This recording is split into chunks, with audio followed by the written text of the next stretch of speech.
Start second.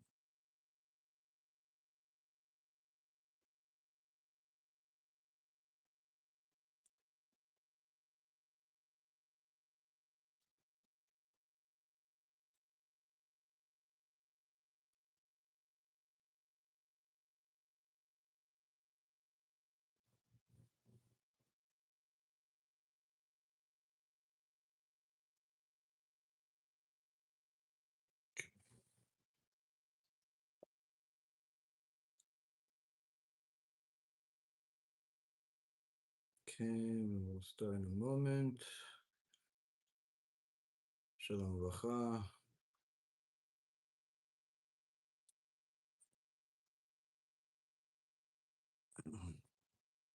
Mr. Wrighton, always good to see you.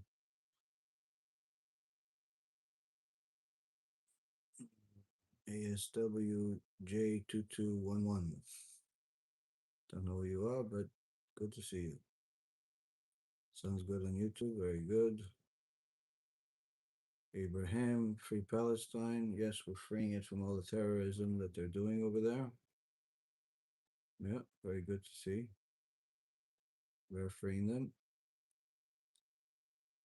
Nikki Stacks, Shalom Vacha. Okay, let's get started. Thank you, Ramesh, Heather, Hadassah.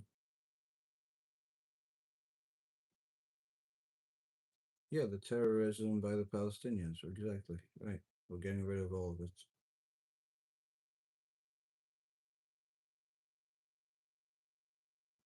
All right.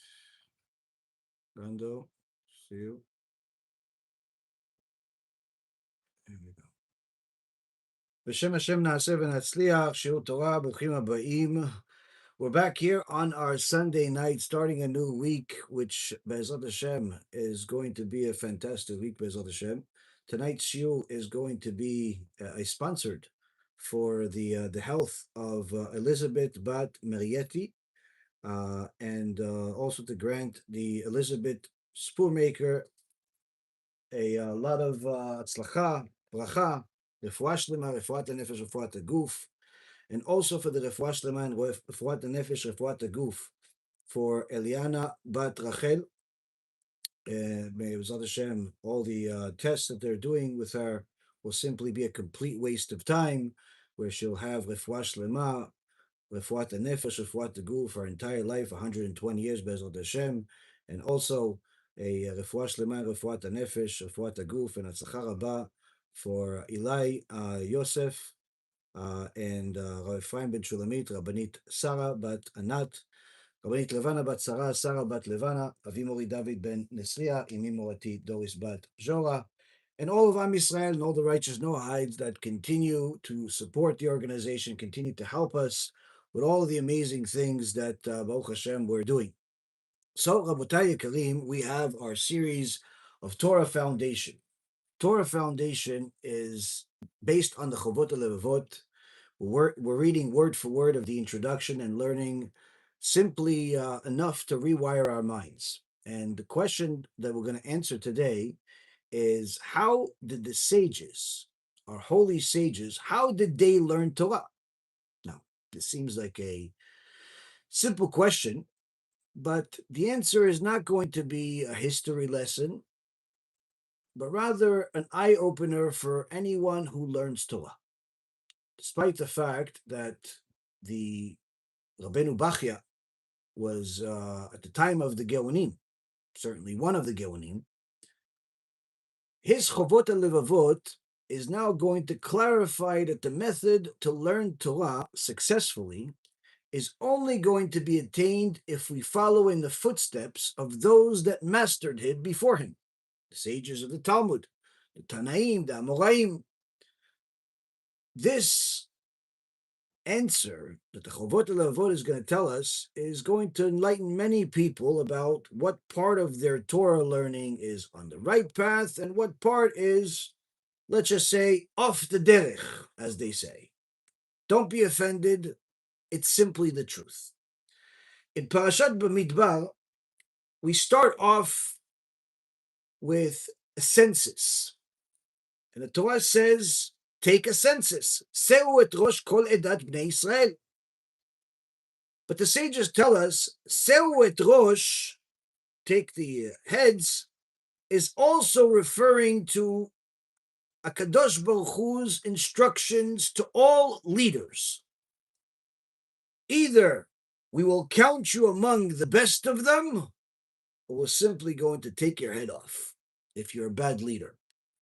Why is this the case? Why is it such a black and white Torah? Because HaKadosh Baruch Hu did not want to give us confusing laws, and thereby told us clear instructions of what is good and what is not, what he wants and what he doesn't want. And a person that wants to do the will of Hashem is going to spend as much time as they possibly can figuring out what is the will of Hashem. And that's what the Chovot Halevavot is now going to address. First, in telling us, again, why he chose to write this sefer. Out of all the subjects that he could learn, out of all the subjects that he can teach, he chose this. A sefer that's called Duties of the Heart in English, or Chovot Halevavot in Hebrew, which is, simply put, introspection of our hearts, of whether we are serving Hashem or ourselves. And he says, from what I've read of the conduct of our early masters, and from what has come down to us of their sayings, I have found that they were more enthusiastic and concentrated their efforts more in the fulfillment of their own actual duties rather than the developing of new applications of legal rulings or in resolving bizarre and complex hypothetical questions. They would concentrate on general principles of the law and would clarify what is forbidden and what is permitted. And then they would become immersed and absorbed in the refinement of their conduct and the duties of the heart. Here the Chovot Halevavot is starting off by telling us, do you know why I wrote this book? I wrote it because I saw that the sages, Chazal, focused their efforts on relevant isur and attained, relevant what's allowed and what's not allowed. Isur is not allowed, eter is allowed. It's the opposite of what I said in English. In so many words, I saw, says the Chovot Halevavot, that as great as the sages were, they were able to revive the dead. They were able to do things that were supernatural. Rabbi Akiva testifies that he saw people from a different world. The amount of miracles that are mentioned in the Talmud are simply innumerable, especially when you go into the deeper details of things. The stories of different events that they saw. Of Rabbi Bar Bar Chana, where he saw all these giant beings, whether it be animals or people. This is just some of the things that are mentioned, but it wasn't the focus. The focus of the Talmud, the focus of the sages, was on what's allowed and what's not allowed. And then, but character development. What Rabbeinu Bachya is trying to tell us here is that the sages did not spend time delving into hypothetical situations that didn't happen, even though it's interesting. For example, if somebody tells you, I have a question, and I don't have an answer for it, but it's a big question, and I don't even know if anybody's ever asked this Torah question. Okay, what's the question, son? If somebody's born with two heads, which head does he put the tefillin on? Or does he put two tefillin on? Well, that's a very interesting question. What is the answer? Well, I have another question, Rabbi. Okay. If somebody is born with 4 arms, which arm does he put the tefillin on? Or does he have to buy 4 pairs of tefillin? What if he has only 2 heads and 4 arms? So does that mean that he buys 4 pairs of tefillin, but really 2 of them are not going to be used? Do you have a member of your family that's an octopus? And if you don't, this is an irrelevant question.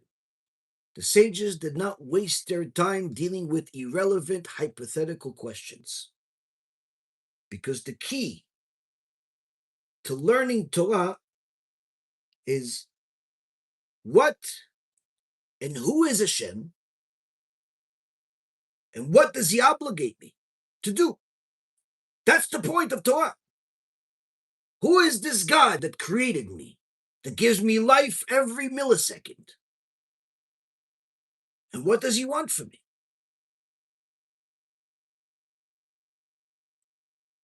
The key, Rabotai Karim, of what our Torah teaches is relevant laws.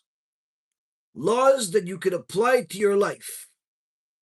Not hypothetical circumstances that never happened or would happen once in a blue. Rather, things that are practical. But the sages were able to go far above and beyond the practical.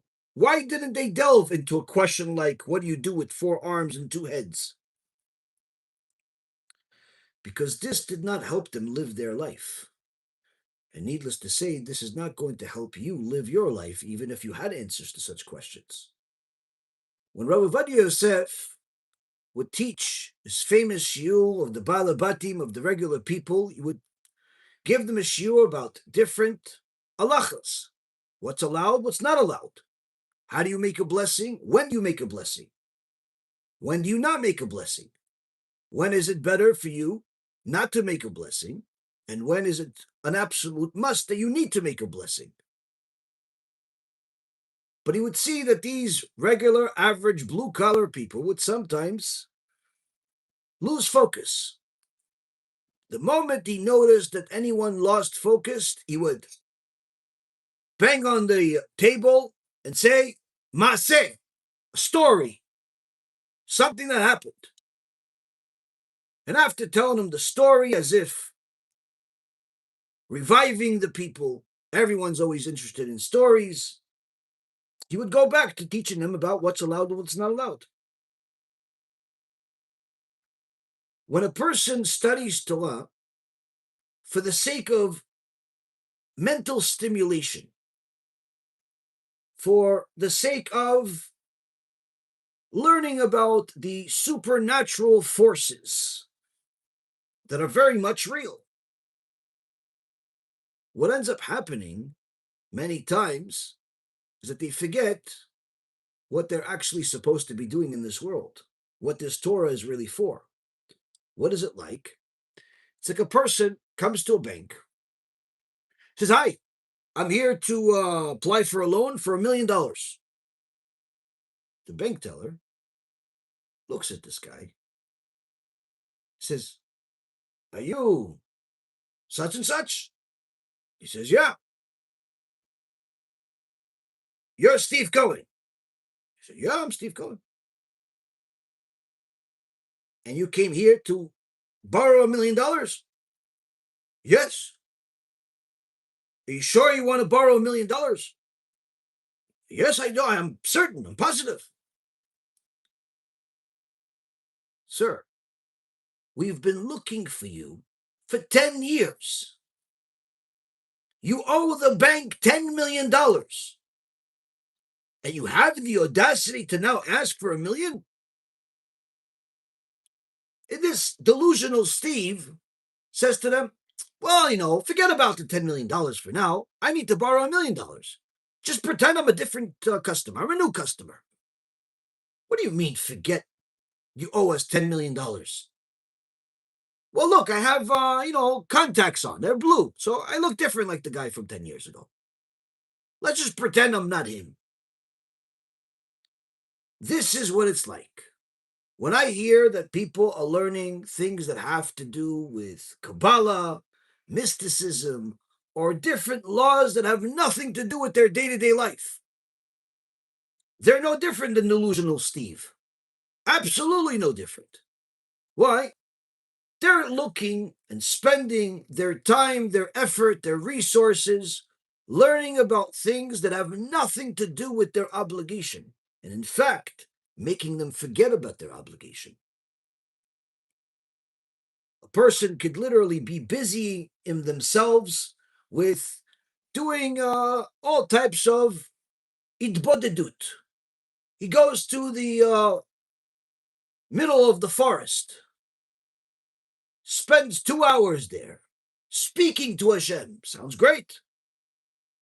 But then you see the guy driving on Shabbat, cooking on Shabbat, speaking business on Shabbat, actually doing business on Shabbat, setting up appointments for Monday or Tuesday while he's on Shabbat. It's like, excuse me, have you learned Ilchot Shabbat? No, I don't have time.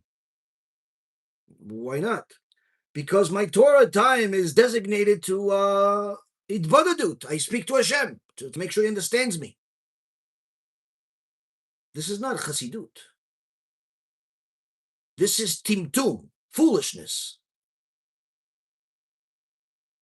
And unfortunately, when a person forgets what the point of learning Torah is, they can end up spending the majority, if not all of their time, learning things that have no relevance whatsoever in their life.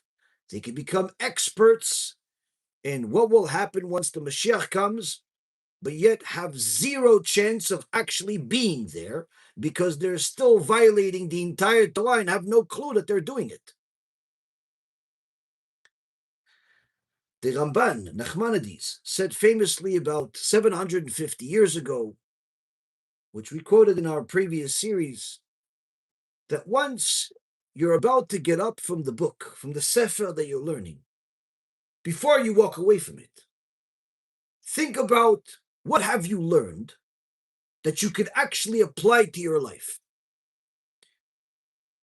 Here the Ramban is clearly telling us the same thing that the Chovot Halevavot said 250 years before him.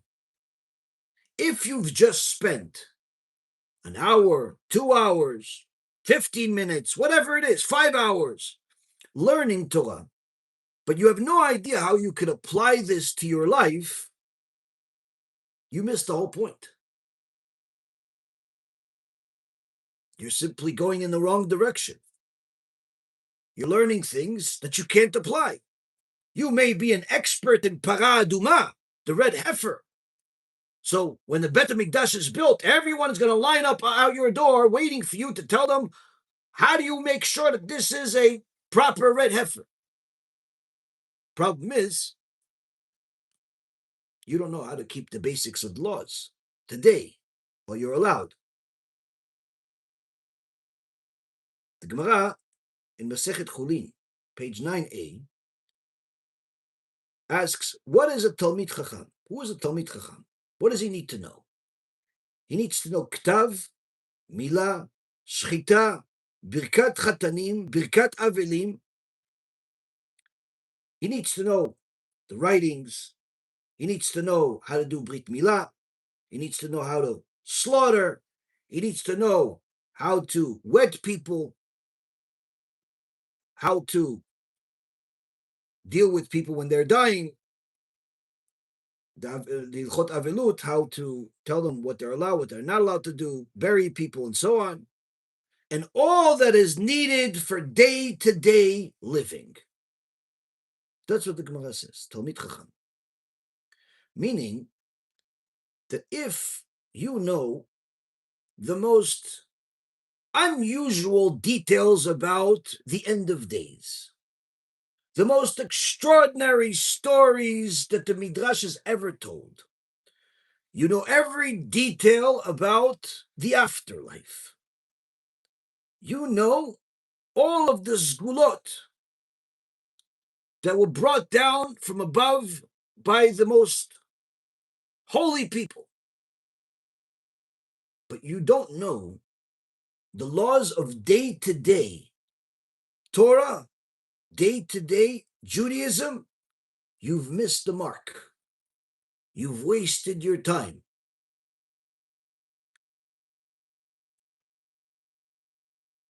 One of the things that Rav Ephraim, my own dear Rav Ephraim Kachlon, adds to this list for Masechet Chulin is that today, more than ever, there's an added skill that's necessary for anyone that's going to be a rabbi, which is you must know how to give a Dvar Torah.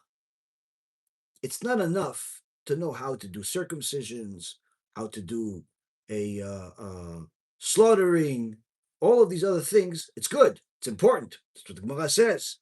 But in today's world, there's so much ignorance about what Torah is, what Torah scholars are, that if you don't teach people, you're simply going to seem like just somebody that is wasting their time. So when somebody asks you, listen, come on, we're in between Mincha and Arvit. We have 5-10 minutes. Give a Dvar Torah. If you say, no, I don't have anything right now, wasn't prepared. Well, guess what? They're going to say many times out loud, then what do you do learning in Kollel all day? If you don't have something to say, what do you do all day? What do you learn all day? Because to the average person, it's perfectly normal for them to think that you are learning things that apply to day-to-day life for them. And they're right. They're very much right. So the Chovot Halevavot is telling us, don't waste your time learning things that you can't apply and make you feel better, as if you know better than others. In fact, he says that if you want to succeed in learning Torah, you have to follow in the footsteps of those that mastered it. And our holy sages themselves would not waste their efforts resolving bizarre and complex hypothetical questions. They would not do pilpul like they do in yeshivot today, where they spend literally months on a single daf of Gemara, instead of going through the entire Masechet, and thereby going through the entire Shas. They could literally spend the entire 4 or 5 years going through 1 or 2 Masechtot, still missing 90% of the Shas. Why? Because they're going through all types of hypothetical circumstances. Who can come up with the most unusual question? Who could come up with the most difficult thing to answer? And some, unfortunately, even think that this is what Torah is supposed to be, to the point where they now go to the next level and decide to write a book. And they'll write a book about all types of questions that the average person has no concept of what they're even talking about. They're going to give you all of the details of why we put on tefillin on the weak arm versus the strong arm, why you need to be very careful with specific types of etrogim, why you have to be very, very careful with all types of different things that the average person never even heard of. Because the average person out there, which is the majority of Am Yisrael, needs to know the basics. Am I allowed to drive on Shabbat? Am I allowed to speak business on Shabbat if I'm not actually doing any transactions? Can I do business with non-Jews any way that I want just because they're non-Jews? Or can I have to be honest with them? Can I cheat on my wife if she doesn't find out? Can I sell used goods as if they're new if I rehash them? By the way, the questions to all of these, while they should be common sense that you're not allowed to do any of these dishonest things, most people don't know. A person that wants to learn Torah will ask questions that you see that their mind is working. For example, there was a question that was asked a few days ago. Somebody said, well, listen, I work at a restaurant and I'm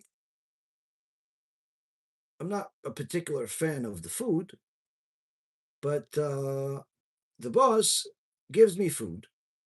And of course, I'm not going to throw it out, so I give it to poor people after work.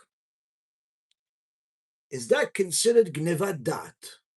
Is that considered as if I'm being dishonest with my employer who thinks he's giving me the food?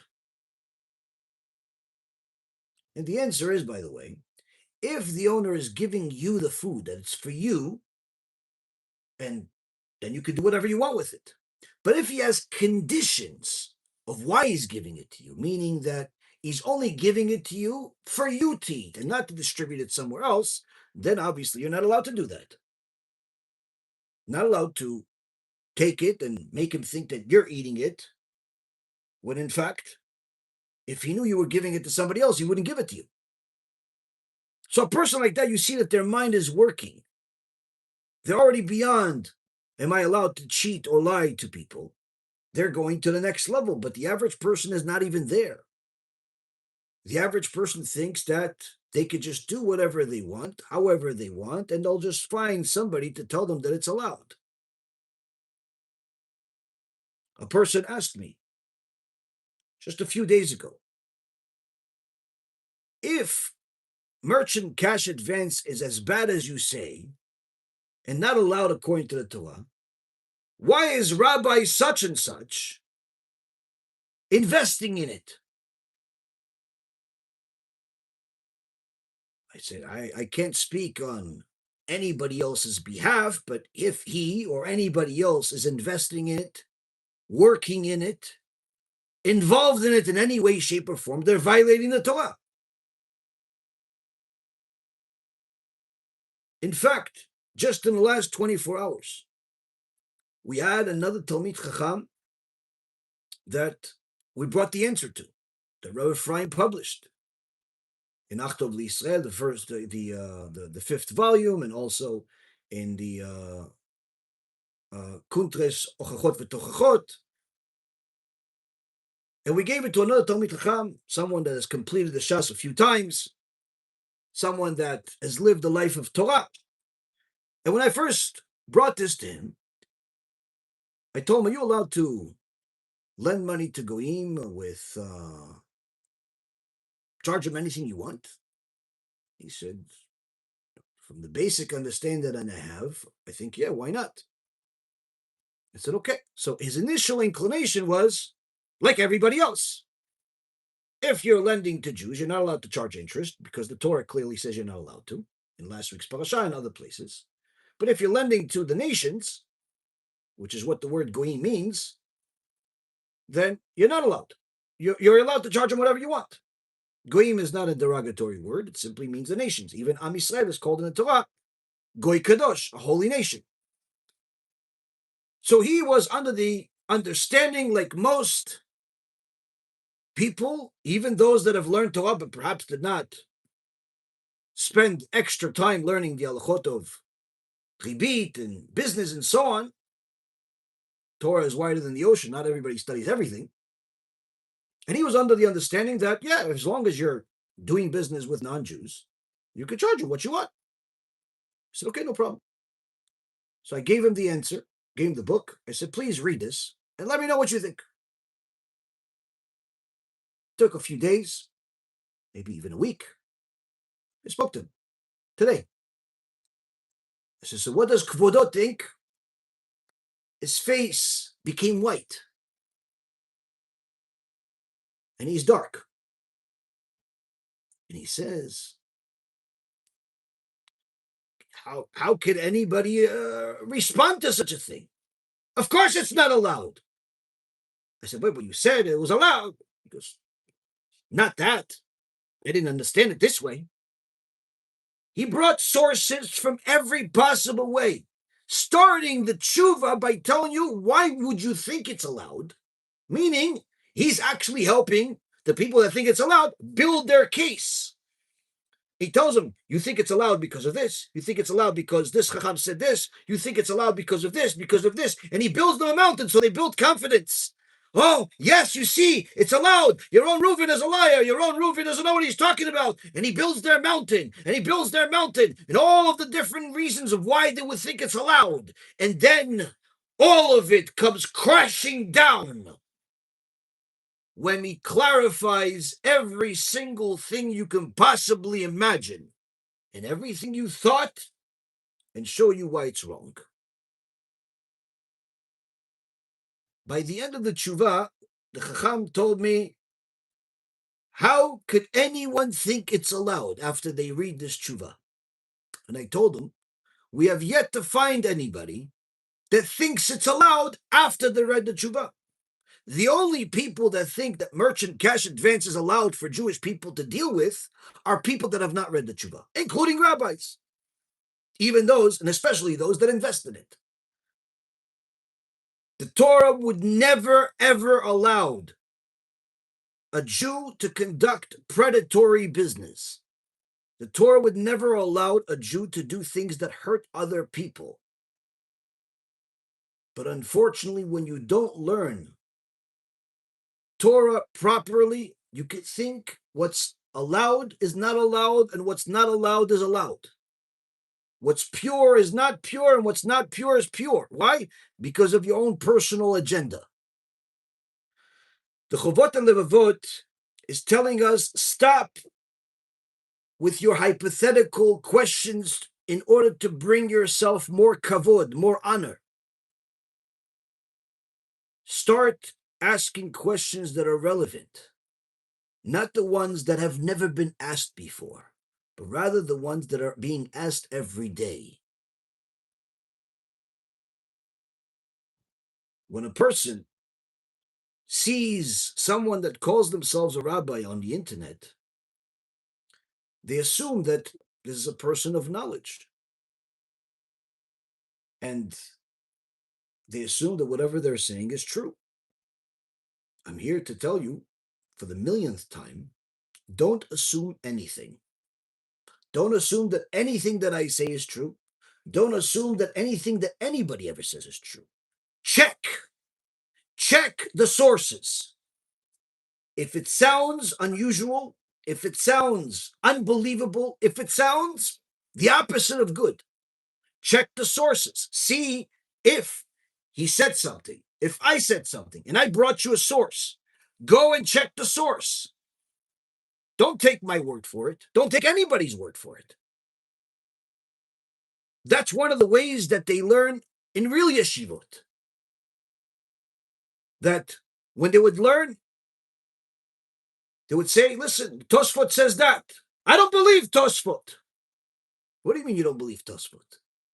Tosfot with Kodesh Kodeshim. No. What I mean is, I'm not just going to take the Tosfot's words. I'm going to check the source that even the Baalei Tosfot said. They mentioned the verse. I want to go see what the verse says. And you go double check. Today, more than ever, Rabotai, there are things that even the decent human mind knows doesn't make any sense. And yet people are saying it's okay. Somebody brought to my attention another apikos that presents himself as a rabbi. Don't ask me the name. I'm already tired of all the wars. But the guy says, without thinking twice, they asked him, are Reform and Orthodox Jews the same? He says, all Jews are the same. I don't connect to either Orthodox or to Reform. This is apikosut. What do you mean they're the same? You either follow the Torah or you don't. If you reject that the Torah is from God, which is what the Reform do, then obviously that's not the same as those that accept the Torah. Is transgender be a sin? That's what they ask him. Well, I don't like to say the word sin. Well, let's just talk about what is good and what is bad and what you connect to, because saying the word sin, that just makes it like, too much and people don't like it. Wait, so you're more merciful than God? You don't say the word sin?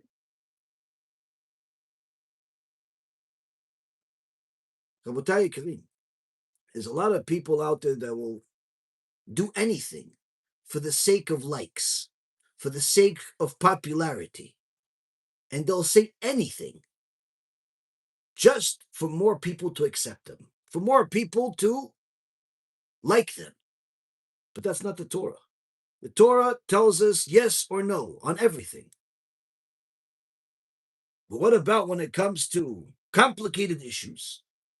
Says the Chovot Halevavot, these masters of ours, these sages that delved into the Torah's deepest secrets, would concentrate on the general principles of the law, and they would clarify what is forbidden and what is permitted. And they would become immersed and absorbed in a refinement of their conduct and the duties of the heart. When a bizarre case would come before them, which required a new application of the previous ruling, they would at that time conceptualize the problem and derive a law from an established principle. Meaning that when something unusual came to them, they weren't running away from questions. No matter how bizarre the question was, if somebody is born with a unidentifiable gender because their body is deformed, when somebody has all types of unusual cases, they wouldn't run away. They would answer every question, the simple ones and the difficult ones. But the difference is, they wouldn't just come up with their own opinion of what they think. First, they would take the question, as bizarre as it may be, and they would try to connect it to where is it connected to an already established law in the Torah? Meaning, instead of just trying to elevate the minds into Never Never Land, let's conceptualize how this problem actually applies to real life. And where did our Torah speak about this part of life? Beforehand, says the Chovot Halevavot, they would not trouble their minds over such bizarre cases, as matters of the world seemed trivial to them. Meaning they wouldn't waste their time on hypothetical issues. If there's no actual real case, don't ask the question. Don't ask me what you do if there's 4 arms or what you do if there's 2 heads. Unless you have 2 heads or unless you have 4 arms. Or you have somebody in your family or in your community that has the case. They didn't care about the hypothetical cases. They were too busy dealing with reality. Beforehand, they would not trouble their minds with such cases. And when they had to reach a decision in such a matter, if they found the law to be evident from the fundamental principles passed down to them from the prophets, they would decide the law accordingly. If, however, they were faced with a case which demanded a new application of those principles, they would subject it to conceptual analysis. If opinion was unanimous, they would issue a decision. If there was a difference in opinion, they would follow the opinion of the majority. Just like it's written in the Gemara in Masechet Sanhedrin, page 88b, a question of law was brought before them. If they had a tradition on the matter, they stated it to them, and if not, they took a vote.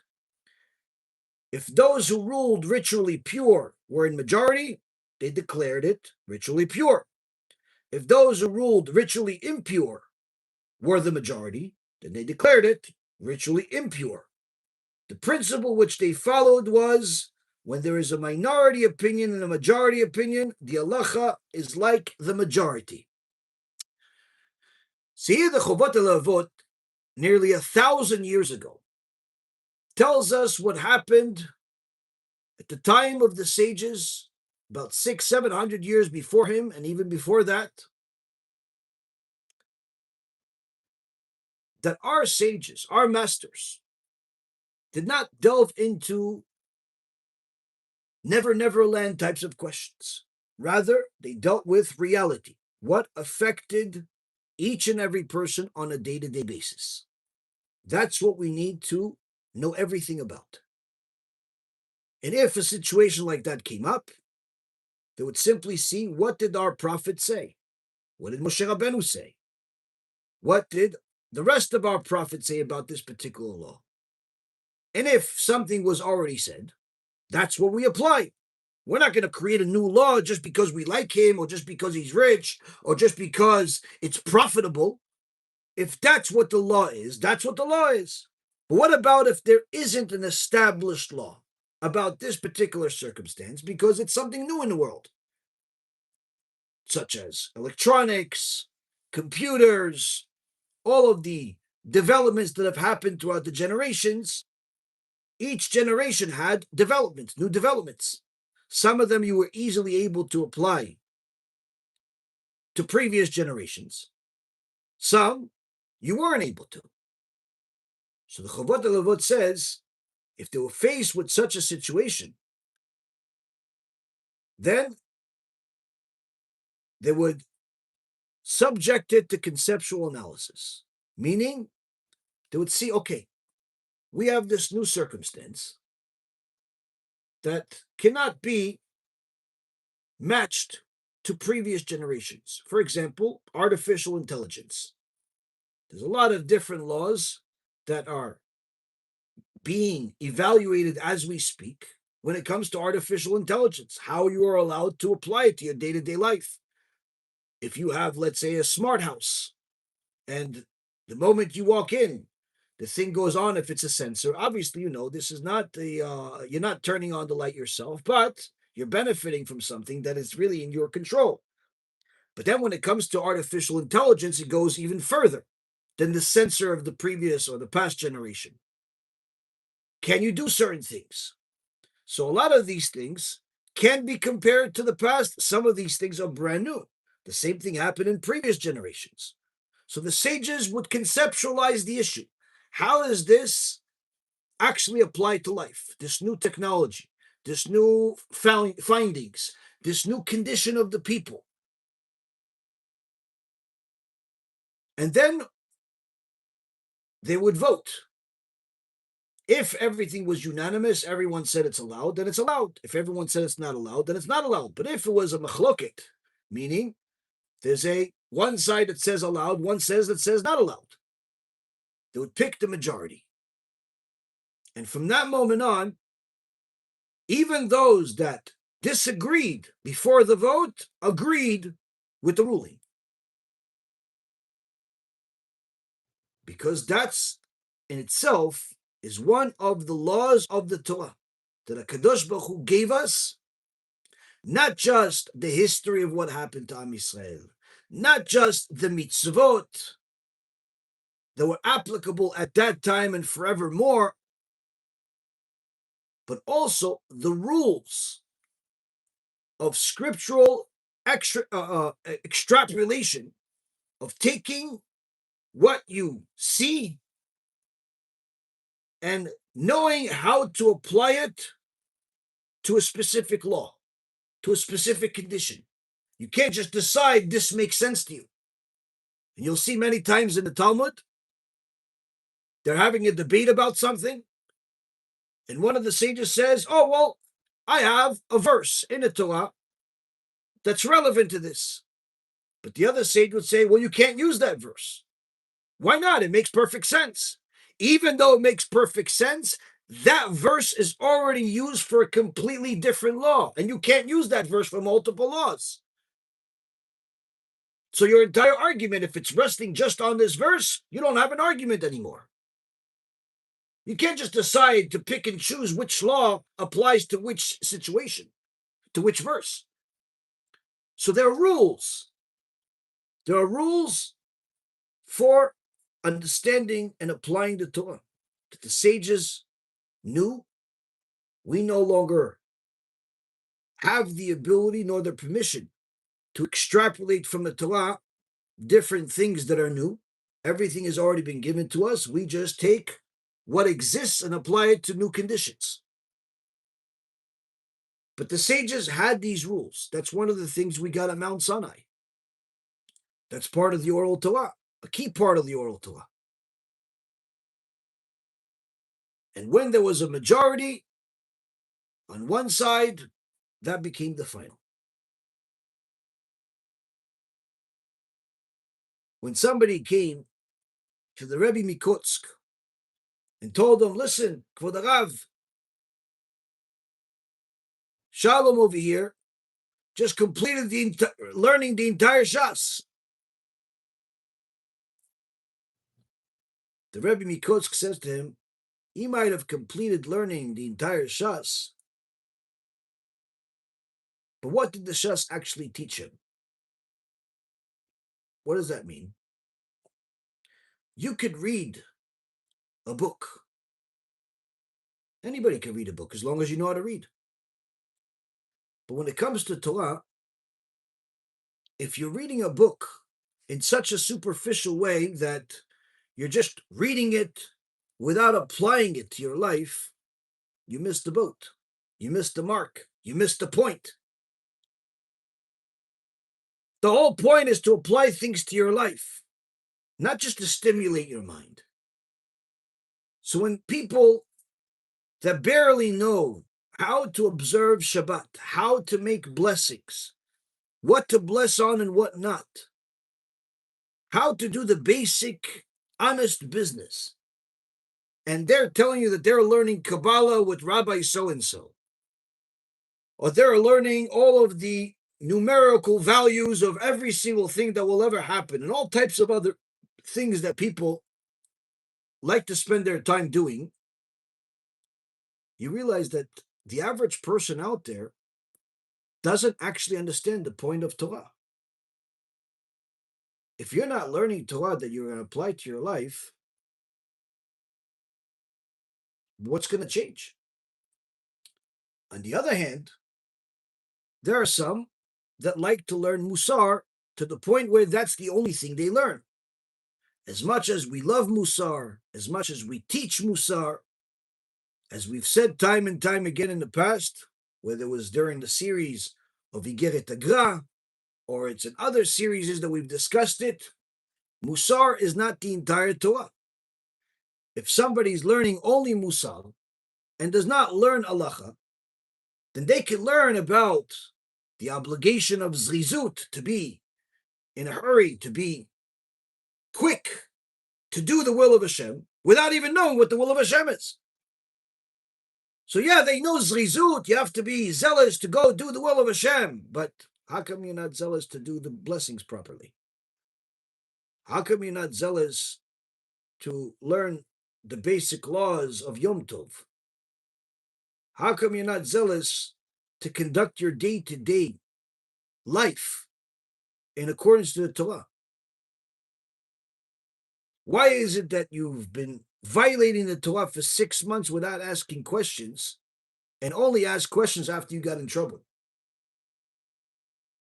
A person has to understand that learning Musar is of utmost importance, but that's not the entire Torah. And that's why the Chovot Halevavot says, if you want to know how to learn Torah, you have to learn from those that mastered it. First, they would concentrate on the general principles of the law, and they would clarify what is forbidden and what is permitted. First, they need to know what the law is. Am I allowed to eat non-kosher when it's for business purposes? No. Am I allowed to go into a non-kosher restaurant if it's for forbidden purposes? Answer is no. Am I allowed to own a non-kosher restaurant? The answer is depends. Does everybody know that you're the owner and you're Jewish? If that's the case, then no. But if you are a silent partner, you have a non-Jew running it, then it's a different answer. It's not recommended, but it's a different answer. In some cases, yes. In some cases, no. So when a person understands that there is an obligation to know what is the will of Hashem when it comes to the laws, allowed, not allowed, forbidden, permitted, then the sages would become immersed and absorbed in the refinement of their conduct and the duties of the heart. It says after they learned the amount of halacha they need to learn for the day, then they would spend the rest of their time perfecting themselves, perfecting their character. If you see yourself learning Torah already for several years, but yet everybody complains that you're still a stingy person, everybody's still complaining that you're still an arrogant person, people tend to not like you, you have problems with everybody.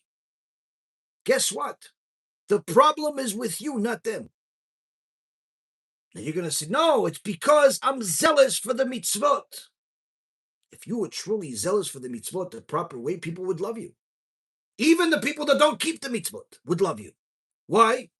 Because you would know how to get them to understand why you're doing what you're doing and perhaps why they should do the same thing. If you find yourself that you're learning Torah for several years and you still have no blessing in your life whatsoever, double check. Double check if what you're learning is proper or not, is correct or not. If you're learning Torah for several years, but you still cannot say a Dvar Torah at your Shulchan Shabbat, ask yourself why. Why don't I have a story to tell my little kids? Why don't I have something to say to my family after I learned every day this whole week? The sages learn what's allowed and what's not allowed.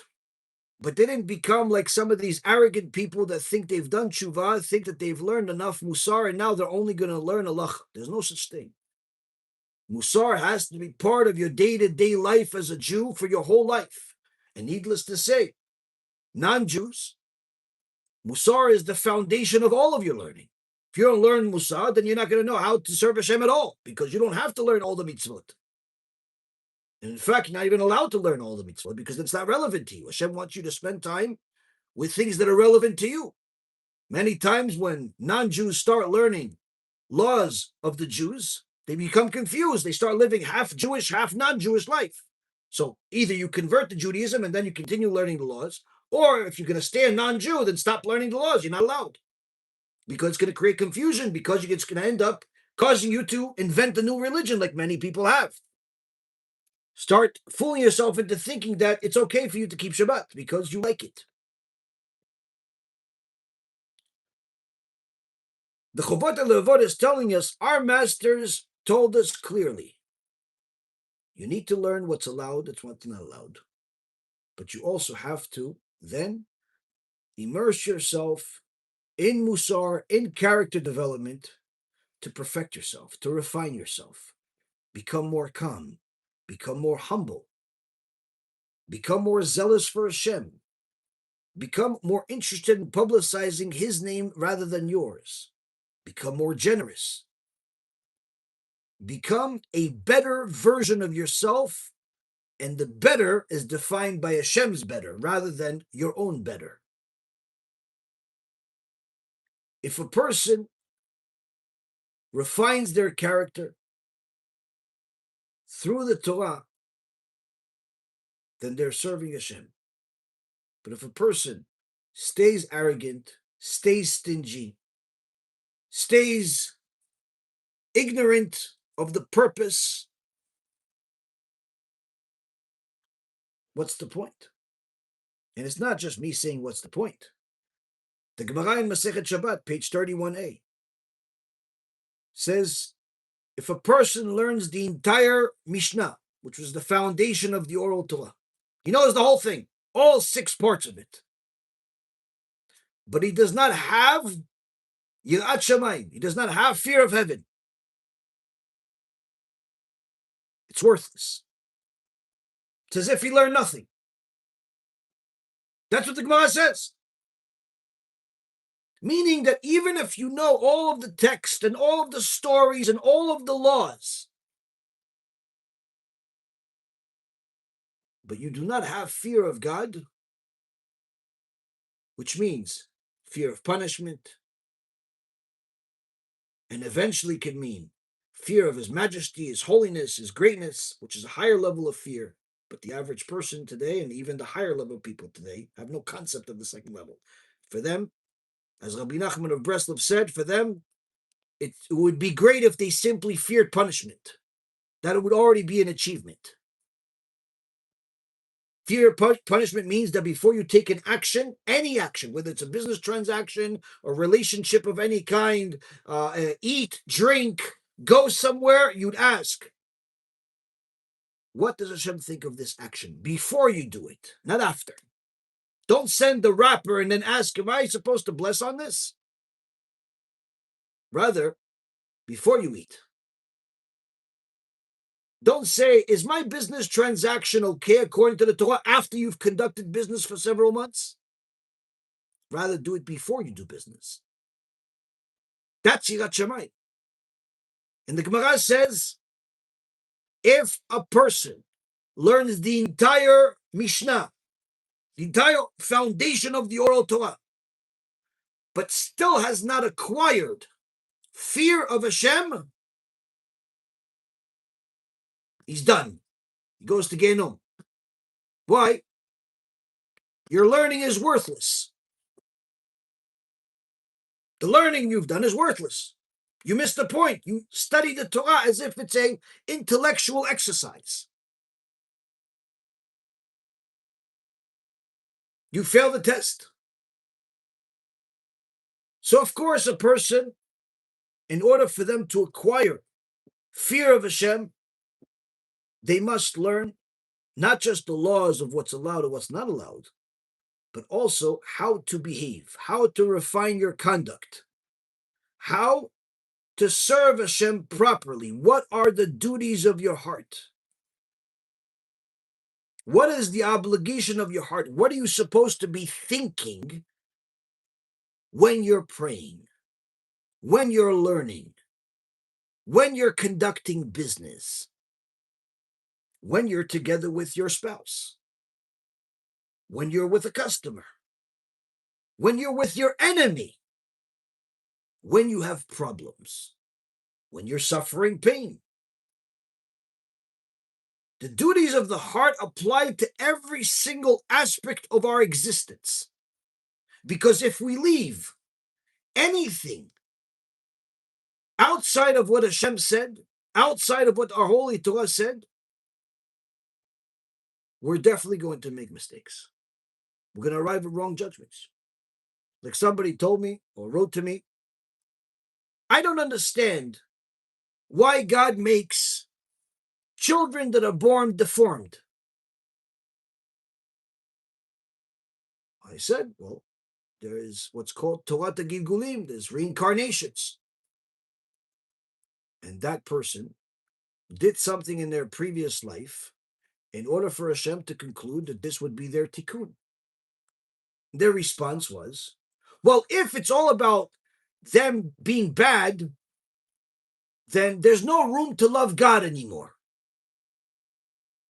Okay, that's only because, as I answered this person, it's only because you have no idea what or who God is and what the purpose of life is.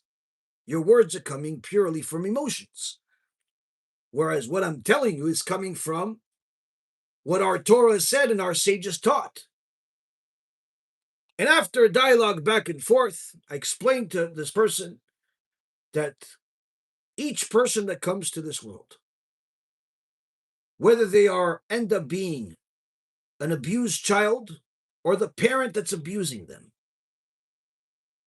whether it's coming as a healthy person or an unhealthy person, every person that comes to this world is coming in order to rectify something they've done in their previous life. Sometimes the abused person is someone that was the abuser in the previous life. Their rectification is for them to be abused. measure for measure. Sometimes a person comes to this world blind, not because it's a punishment for them, but rather it's because Hashem is helping them not look at things that are inappropriate, because in their previous life, they were perfectly righteous in everything except one thing. And in order to protect them from making a sin with their eyes and add to their account, Hashem just brings them to the world blind. So they only have to live a life to fix something completely different from the eyes. The point being is, when you start thinking that you're more merciful than God, then it's no wonder more people think that it's vicious to slaughter animals, which by far is one of the dumbest things of this generation.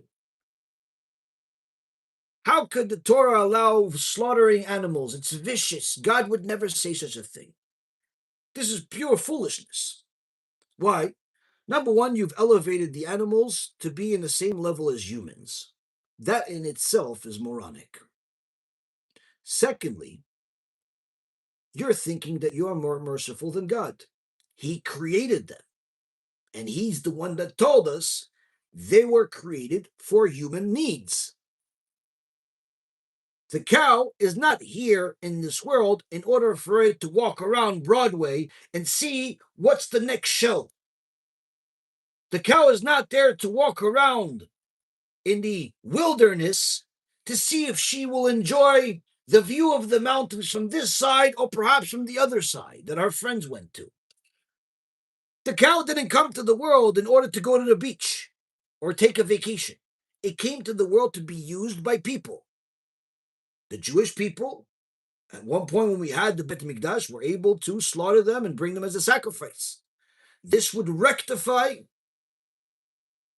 the soul within that cow and would elevate it to a higher existence. Sometimes there would literally be a human soul in the animal because that was its tikkun. And the sacrifice or eating it as a kosher animal would actually elevate it to a higher level, perhaps even back to being a human being.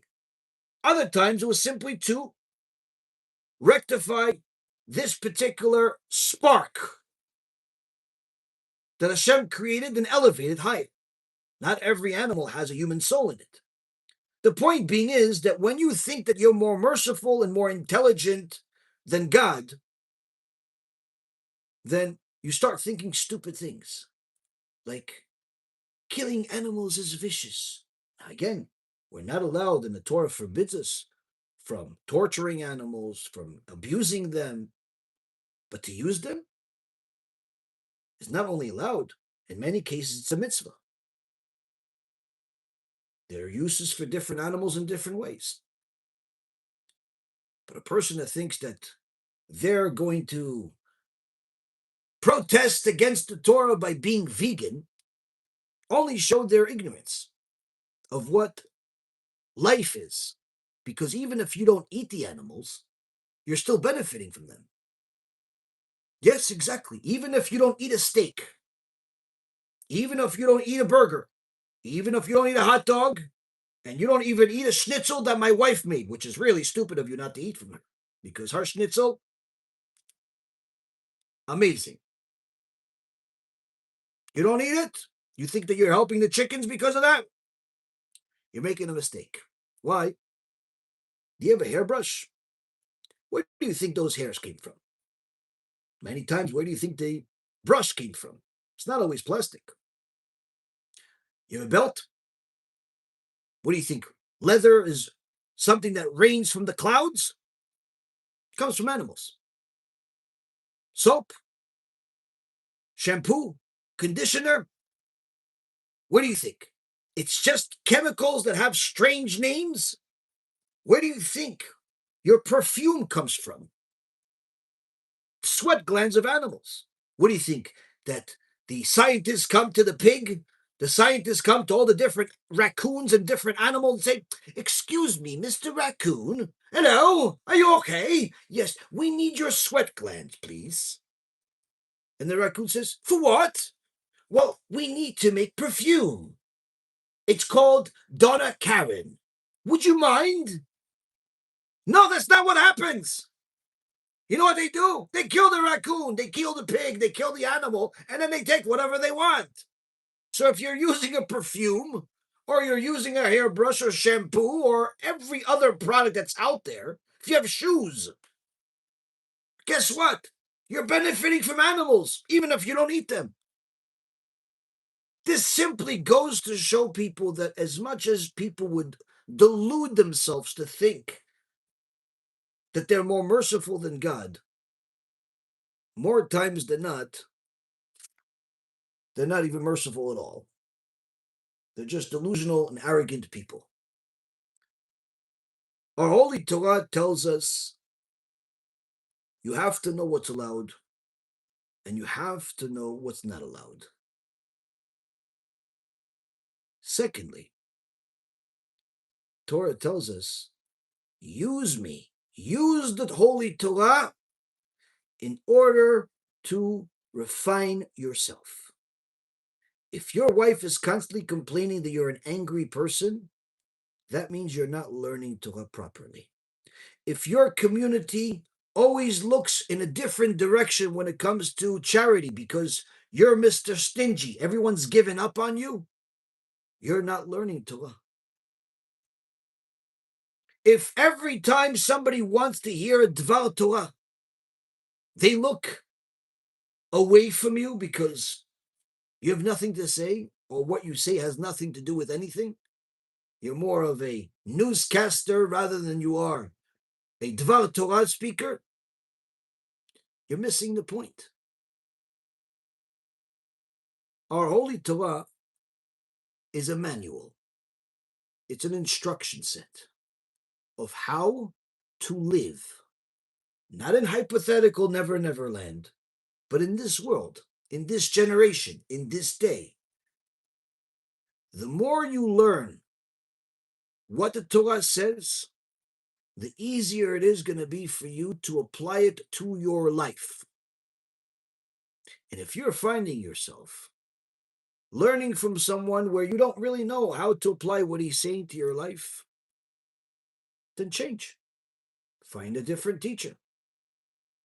Find a different book.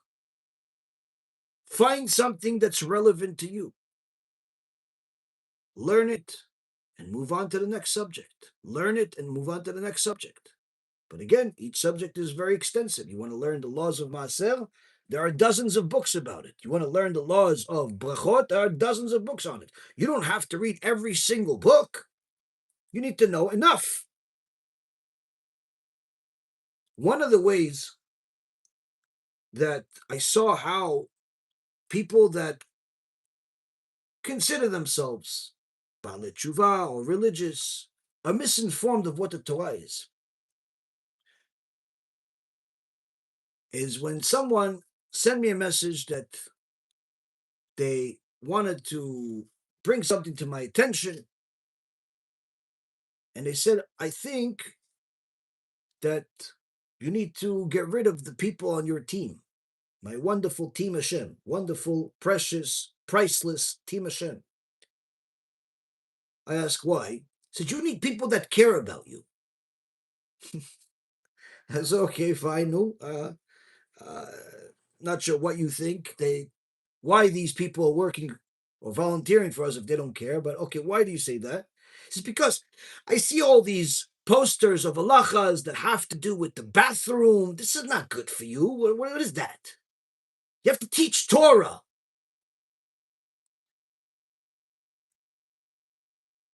This person is so delusional, so clueless of what the Torah is, that they don't realize that even going to the bathroom has rules of modesty. So when our beautiful, precious Talmidei Chachamim put together different posters, different things that have to do with how does a Jew have to go to the bathroom, how to deal with his own body, her own body in privacy. They were dealing with some of the most sensitive and important things of your day-to-day life that most people, even if they've been religious their whole life, do not even know. Yes, Rabotai. The Torah even has rules of how to go to the bathroom, how to be alone in your birthday suit.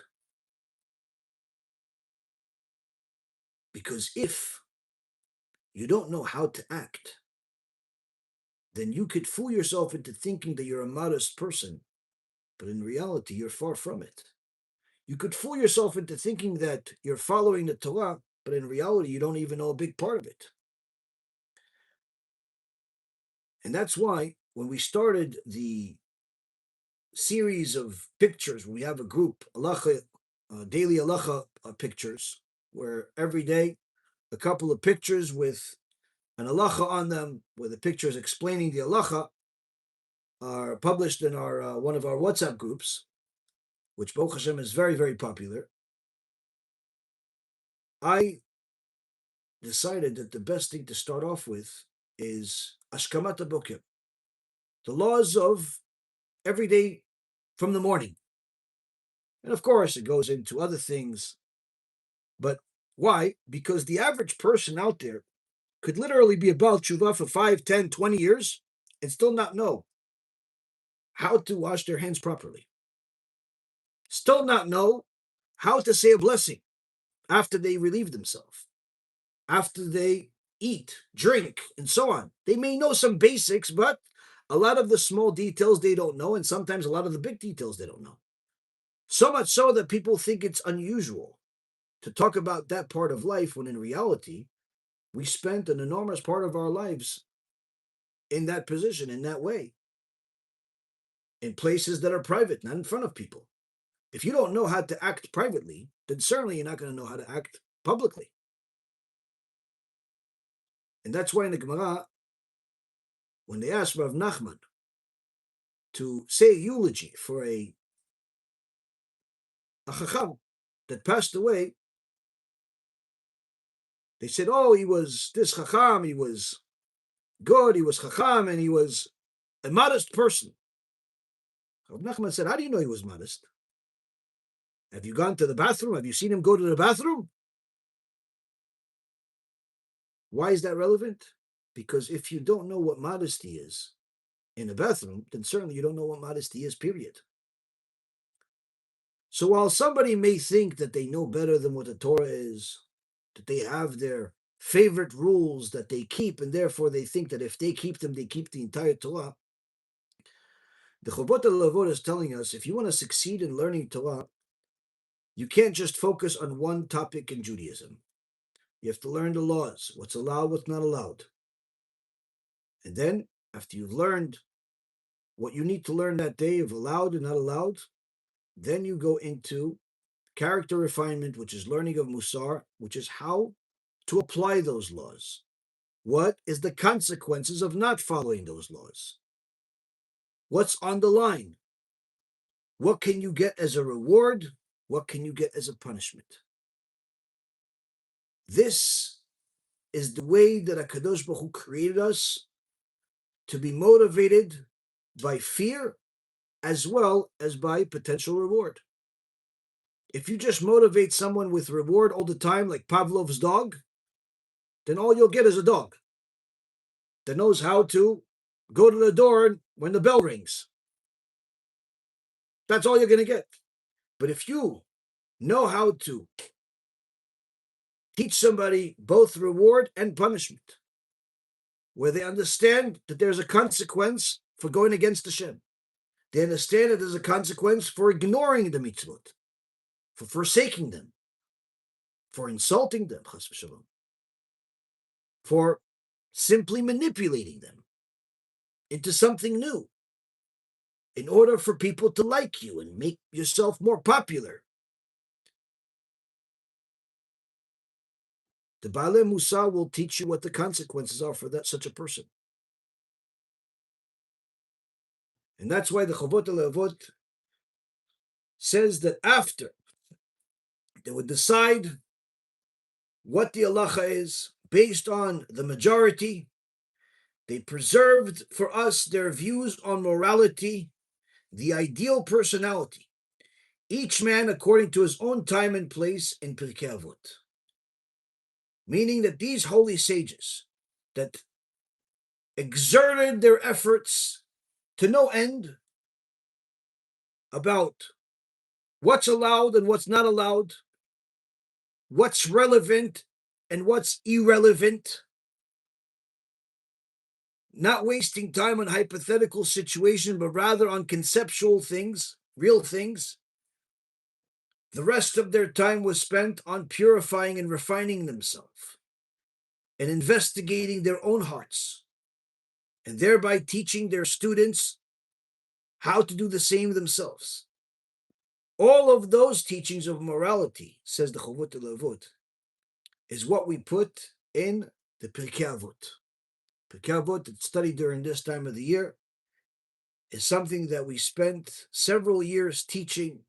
We have a whole series of Pirkei Avot, 179 lectures, I believe, each one averaging close to 3 hours, each one completely different from the next, full of new insights, full of amazing and useful information about morality, about how to truly inspire yourself to become better.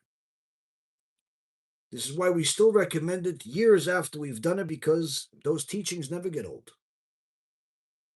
In fact, they get better each time you learn them, because the more you've learned other parts of Torah, or even if you learn that one, the next time you learn it, you understand even more of how it applies to you. And this is what the Chovot Halevavot is trying to get us to do. Learn halacha, learn musar. Because if you learn one without the other, just like the Geonim Vilna said nearly 600 years later, you'll be missing a critical part of the equation, to the point where you're not going to be able to arrive at the right conclusion very often. You may know the law, but you don't know how to apply it. You may know how you're supposed to behave, but you're not even sure if it's applicable, because you don't really know what the law is. The two go together. We need to know what to do, how to do it, and when to do it. And more than anything else, we need to know what not to waste our time doing. Don't learn things that simply do not apply to your life. Whether it's the Kabbalistic teachings of those that claim to teach Kabbalah, or it's very deep halacha that is not really relevant to your day-to-day life, because, quite frankly, you're not going to be a Kohen. So why are you learning about the Shiurim about Kohanim and how they're supposed to bring sacrifices when the Bet HaMikdash is rebuilt? And a lot of the different things that are taught out there that are perhaps interesting to many people, or even to some people. But if you're going to listen to them, if you're going to read them, make sure they're applicable to you. Because if they're not, you're wasting your Torah time on things that you can't apply. And that is not time that you're ever going to get back again. Use your time wisely, because that's one thing that you can't buy back. Thank you very much for learning with me. May Hashem bless each and every one of you to successfully learn Torah that's applicable to your day-to-day life, and you'll be able to succeed to actually apply it to your lives. Anyone that wants to support can donate on our website, be'ezrathashem.org or bhtorah.org, or you could donate on YouTube, you could donate on Facebook. There's a lot of different ways that you could donate. You could also donate on our website, cryptocurrency and stocks. And of course, you could always donate on our app that you could watch the lectures on without any distractions of commercials and so on. You could find it in the App Store, the Be'ezrat Hashem app.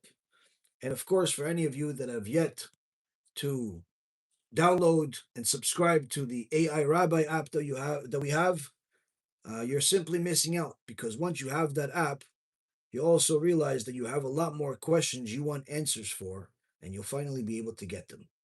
You'll be able to get those answers with the reliable sources that are not just hallucinating like a lot of other AI out there is doing, because our database is something that is reliable and not just something generic that's off of the larger internet that has rules that are the opposite of the truth and rules that are true. This, Rabotai, is available, airabbi.org. And Bezrat Hashem, more good news are coming soon.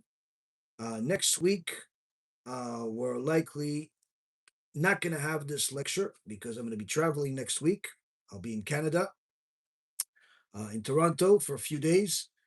But anybody that wants to arrange a lecture while I'm in Toronto, I'm only going to be for a few days. Anyone that wants to arrange a lecture in Toronto while I'm there, I'll be more than happy to do it.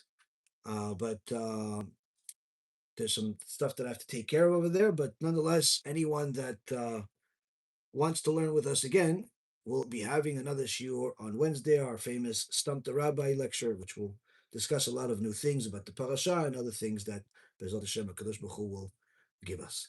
Kol tu b'chava atzlacha, and Bezrat Hashem, we will learn again later this week.